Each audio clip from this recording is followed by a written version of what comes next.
Hello, thank you for joining me in this video about potential illegalities and how to avoid them. What do we do about them? Today's subject is probably one of the most important components of creating an integrated medical center. You see, since '94, I have assisted doctors establishing over 1,256 centers in 45 states, and having practiced personally in my own centers for nearly 10 years prior to becoming a consultant, I can state emphatically that only a qualified healthcare law firm should be retained to assist you and coordinate the establishment of your medical integration. Too many attorneys have reviewed such practices and they said, we've done some of the research, or we have some ideas, or they claim to have researched these contracts, yet they have limited knowledge. This is your future. This is about your practice. This isn't something you can take a chance on. The true question that you have to ask is, how many of these attorneys, the ones that you're speaking with, the ones that you're meeting with, actually have represented on the state or federal level any such establishment? Have they represented them and helped them? Have any of them, of these so-called experts, have they been either on the defending or prosecuting side of any type of litigations or suits or anything like that? It's known that there are many investigations in multidisciplinary clinics. And it's not because they're illegal or, no, it's because the doctors that are running them are not being serious about it. And they're abusing the system. And it's my opinion that they should also be investigated. Why? There's no reason whatsoever that a clinic who does things illegally or illegitimately or in a way which is improper, that it should be in business. I fully agree with that. I'm totally on the side of who is doing it right. It doesn't matter whether it's a doctor or the insurance company. If things are done properly, then it should be done appropriately, period. But if they're not, then they should get out of the way. And it's known that many investigations have been ramping up across the country.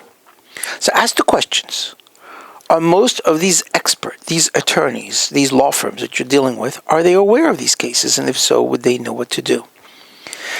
So what I've prepared is some suggested questions, perhaps to ask when interviewing a potential attorney to hire, to make sure that what you're going to get is going to be beneficial to you and helpful. By no means is this the answer to all your questions or all your doubts, but this will give you at least a general concept, a general idea. Here's one question that you may want to start with. Is the legal firm that you're talking to, that you're interviewing, are they exclusive in healthcare law, or do they do other things? It might make a difference. How many medical integrated clinics have they integrated, have they established, and how long ago were these clinics formed? Is your healthcare firm aware of the latest rules and regulations affecting medical integration in our state? Does your healthcare firm have references or current successful operating medical integrated centers that I can contact? I would want to know about that. I would want to speak to some of those clients. Is your healthcare firm endorsed by any type of organization, health organization or not, local or state? Of course, you'll need to ask pertinent questions about the medical integration, which will affect your relationship and your status with your own clinic. For instance, you would want to know in advance, will you keep your clinic's name if you create an integration center? Would you keep that? Will you need to create a new one? And in your state, can you own any of the part of your entity, the new part that you're creating, or can you not? Will you need a new federal ID number? With the integration, what happens to your current relationship with the insurance carriers and the providers? Will you need to recredential all the new practitioners?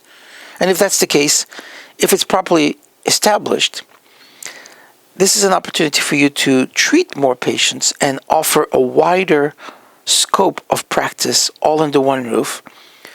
The advantages that are there, would you be able to take full advantage of that? Will it be helpful to you? So there are many questions. These questions are not simple. These questions are not simple in a way where everything that happens, is for a reason or no reason. I don't believe in that.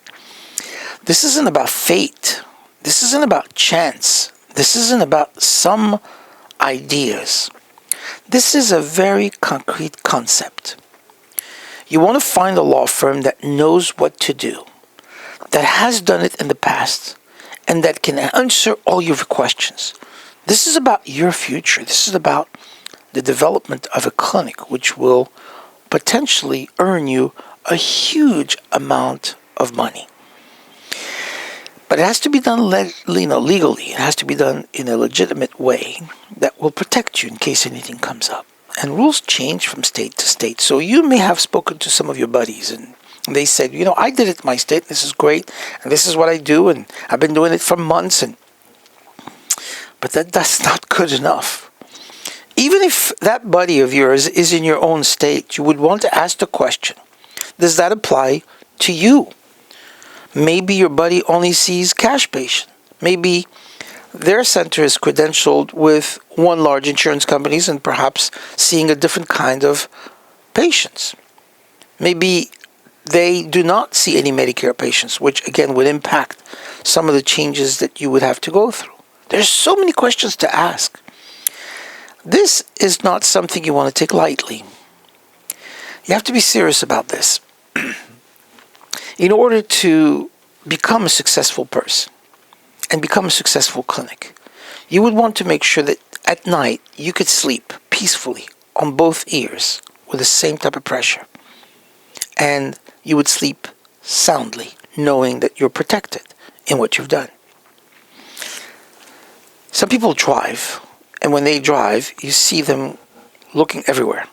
Side mirrors, here, there, looking everywhere. One of the reasons for that is because they want to be cautious about it. But another reason is because they're speeding. That's the truth. They're speeding. And it's the speed that makes them concerned that they may get caught. I don't speed. And I don't think you should either. Especially when it comes to setting up your own practice. It should be done ethically, legally. Not at 87.9%, at 100%. Now, there are some rules and laws that perhaps at times can be not fully understood by the attorneys. But that's not your problem. It's not my problem either. We tell them what we want to do.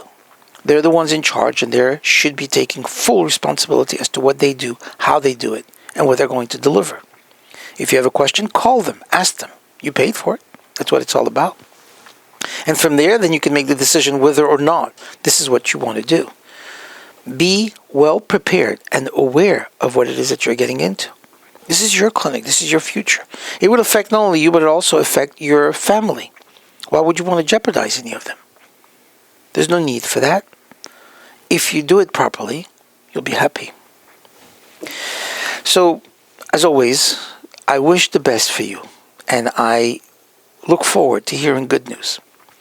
Above and beyond. And it should be for all good things. Thank you so much, and God bless you. Please subscribe to my YouTube channel and click the notification bell to get my latest update.